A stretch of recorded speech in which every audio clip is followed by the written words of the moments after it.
एक छोटे से गांव में एक पुराना रेडियो टावर खड़ा था। यह कभी गांव की धड़कन हुआ करता था, लेकिन अब यह केवल एक सुनसान जगह बन चुका था। सीमा स्टेशन की एकमात्र ऑपरेटर इसे सही रखने की कोशिश कर रही थी, लेकिन वहां एक अजीब सा डर था। एक रात जब बारिश हो रही थी, सीमा ने एक अनोखी आवाज सुनी जो स्टैटिक को चीरते हुए आ रही थी। वह आवाज उसे पुकार रही थी। उसे सिहरन सी महसूस हुई। उसने उस संदेश को रिकॉर्ड किया और बार बार सुना। हर बार वह और भी घबराई हुई सुनाई देती थी। दिन बीतते गए और सीमा उस आवाज के पीछे पागल होती गई। गांव वाले उसकी अजीब हरकतें देखने लगे, लेकिन वह उस आवाज में खोई हुई थी। एक रात उसने उस आवाज का जवाब देने का फैसला किया। तुम कौन हो? ये उसने चिल्लाकर पूछा। तुम्हें क्या चाहिए? फिर अचानक खामोशी छा गई। फिर वह आवाज वापस आई और अब वह और भी भयानक लग रही थी। तुम्हें ऐसा नहीं करना चाहिए था, वह बोली।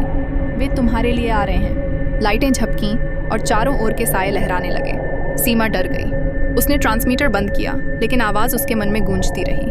वह उसकी सोच में गहराई तक समा गई। फिर बिजली अचानक वापस आई और रेडियो चिल्लाने लगा। सीमा पीछे हट गई और उसने देखा कि स्टेशन की दीवारें थरथराने लगीं। चारों ओर के साए अजीब से आकार लेने लगे, जैसे वे उसे पकड़ने आ रहे हों। डर के मारे सीमा भागकर बाहर आई। तूफान तेज हो गया था और उसने गांव वालों को एक घेरे में खड़ा देखा। उनके चेहरे डर से भरे हुए थे। सबकी नजरें टॉवर पर थीं। उसे समझ में आया कि वह आवाज मदद नहीं मांग रही थी, बल्कि कुछ बुरे को जगा रही थी। वह फिर से स्टेशन में भागी। उसने कंट्रोल्स को घुमाया, लेकिन कुछ नहीं हुआ। अंधेरा और गहरा हो गया। उसे समझ में आया कि टॉवर एक बुरे तत्व का द्वार था। वह चिल्लाई, लेकिन कोई उसकी सुनने वाला नहीं था। उसकी आवाजें अब एक भयानक कोलाहल में बदल गईं। और फिर अचानक सब कुछ चुप हो गया। अंधेरा बढ़ गया और सीमा गायब हो गई। अगले दिन गांव वाले टॉवर की ओर बढ़े। उन्होंने स्टेशन में खामोशी पाई। रेडियो पर सीमा की आवाज गूंज रही थी, जो बार बार कह रही थी, वे तुम्हारे लिए आ रहे हैं। सप्ताह बीत गए और गांव में डर बढ़ता गया। लोग अंधेरे में साए देखने लगे। कुछ ने कहा कि वे सीमा को बुलाते हुए सुन सकते हैं। एक रात एक और तूफान आया और कुछ गांव वालों ने टॉवर का सामना करने का निश्चय किया। जब वे स्टेशन के अंदर गए तो दीवारें अब जीवित लग रही थी। सीमा की आवाज हर जगह गूंज रही थी और अब वह अकेली नहीं थी। वहां और भी आवाजें थीं जो उन लोगों की थीं जो पहले गायब हो चुके थे। उन्हें समझ में आया कि टॉवर उनके डर से शक्ति ले रहा था।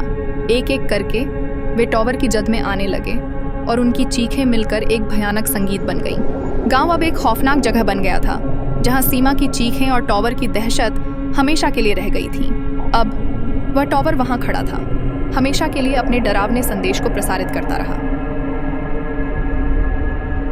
वे तुम्हारे लिए आ रहे हैं। गांव एक कहानी में बदल गया। एक चेतावनी उन लोगों के लिए जो सुनने की हिम्मत करते थे, हमेशा के लिए अंधेरे में खोई हुई, जहां अंतिम प्रसारण की गूंज अब भी सुनाई देती थी।